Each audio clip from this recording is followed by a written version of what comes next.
ఆయన big boss అందరూ వస్తున్నారు పోతున్నారు. తేజ వాళ్ళ ఫస్ట్ చిన్న మాట శ్రేష్ఠి తేజ గురించి తర్వాత వెళ్దాం. ముందు మెగా చీఫ్ గారి గురించి, అద్భుతమైన మెగా చీఫ్ గారి గురించి బాగా మాట్లాడుకుందాం, గట్టిగా వేసుకుందాం. ఈ రోజు మెగా చీఫ్ గా ప్రేరణ గారు మన బిగ్ బాస్ హౌస్ లో ఎప్పటి నుంచో కోరుకున్న కళ నెరవేరింది. నెరవేరిన తర్వాత ఆవిడ బుద్ధి బయటపడింది. ప్రేరణ మెగా చీఫ్ అయ్యేదాకా అయ్యో పాపం ప్రేరణ ఎందుకు చేయరురా బాబు, ఎంత బాగా ఆడుతుంది, ఎంత బాగా మాట్లాడుతుంది, ఎంత తెలుగుగా ఉంటుందని నేనే సపోర్ట్ చేసినండి. ప్రేరణ అయిన తర్వాత అన్మెచ్యూర్ ఎవరో నాకు అర్థమైంది. ఎంత చండాలంగా మాట్లాడేది ఎవరో నాకు ఇప్పుడు అర్థమైంది. యష్మి కన్నా దారుణంగా మాట్లాడుతుంది. చాలా ఫ్లిప్పింగ్ వర్డ్స్. ఇప్పటికే మారలేదు ఫ్లిప్పింగ్ కొట్టడం, ఇప్పటికీ ఏం చేంజ్ లేదు. ఇప్పుడు గౌతమ్ క్రస్టర్డ్ యాపిల్ తినేసాడబ్బా, అయిపోయింది. ఆయన నవ్వుతూ సమాధానం చెప్తున్నాడు. క్రస్టర్డ్ యాపిల్ ఒకటే ఉంది, తిన్నారా ఎవరైనా అని అడిగింది. భోజనం చేసేగాడు టేబుల్ కాడికి వచ్చి నేను తిన్నానని సింపుల్ గా నవ్వుతూ చెప్పాడు, క్యాజువల్ గా చెప్పాడు. నువ్వు సిగ్గు లేకుండా ఎలా నవ్వుతావు, నువ్వు జోక్ అనుకున్నావా అని సీరియస్ అవడం మాకు మండింది. ఎక్స్పెషల్ మాకు మండింది. నీ ప్రవర్తన అక్కడ క్లియర్ గా కనబడుతుంది. నువ్వు ఎంత చండాలంగా మాట్లాడావో అందరికీ అర్థమైంది.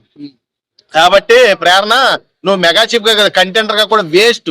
Worst contestant in the Bigg Boss house Prerana. Worst mega chief in the Bigg Boss house Prerana. ఇప్పటిదాకా చేసిన ప్రతి మెగా చీఫ్ బాగానే చేశాడు. బాగా చేయకపోయినా బాగా చేశాడు అనిపించుకున్నాడు జనాల్లో. అర్థమైందా?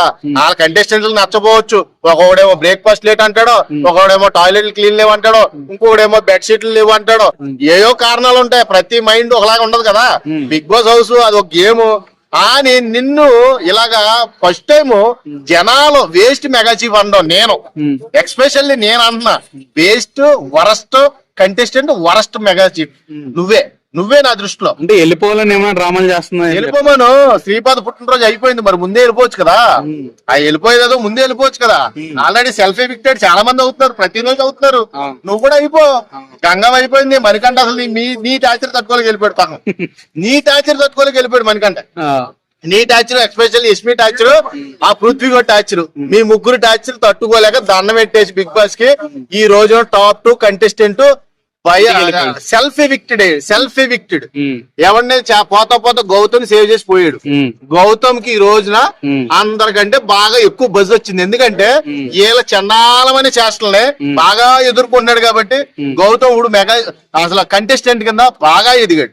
వీళ్ళందరూ డౌన్ ఫాల్ కి వెళ్ళిపోతే మనోడు మట్టికి నెంబర్ 1 గా నిలబడ్డాడు. ఇప్పుడు బిగ్ బాస్ 8 కి కావాల్సిన కంటెస్టెంట్ ఎవడన్నా ఉన్నాడు అంటే నిఖిల్ తర్వాత గౌతమే.